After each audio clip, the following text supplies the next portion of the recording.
Les lectures de Charlie par Coralie Zaonero de la Comédie Française. La consternation des étoiles. Un article de Yannick Enel, paru le 13 mai 2020. Une nuit d'avril, pendant le confinement, alors même qu'on découvrait un nouveau trou noir à 1000 années-lumière de la Terre, et que, par la fenêtre, je me perdais dans la contemplation de Vénus et de la Lune, rêvant à leurs amours et aux singularités de l'espace-temps, je vis passer dans le ciel une rafale de points brillants.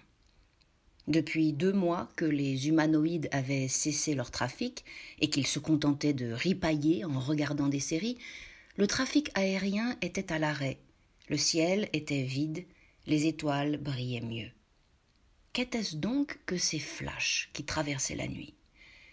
J'appris le lendemain, après avoir rêvé de mutations stellaires et d'explosions orgiaques de supernovas, qu'il s'agissait d'un train de satellites lancé à travers l'espace par le milliardaire Elon Musk, PDG de Tesla et de PayPal. Le programme Starlink vise en effet à proposer un Internet à haut débit au monde entier, la fameuse 5G. Il s'agit, comme le disent ces braves gens si soucieux d'aider les 3 milliards de personnes qui ne sont pas raccordées au web, de combler le fossé numérique à l'échelle de la planète. Autrement dit, de trouver de nouvelles sources de profit. Sur Terre, le marché est saturé, la nouvelle économie du spatial est une manne. Ainsi, Elon Musk prévoit-il, je le cite, c'est trop beau, de créer une vie multiplanétaire par l'établissement d'une colonie humaine sur Mars. Après avoir siphonné intégralement la surface terrestre de ses richesses, voici que ces promoteurs du vide se mettent à cadastrer le ciel. La science a bon dos. Privatiser l'espace rapportera environ 30 milliards par an à Elon Musk. Grâce à ses fusées SpaceX, qui avaient donc l'autre soir propulsé 60 satellites de plus en orbite basse, à quelques centaines de kilomètres de la Terre, les lancements se succèdent.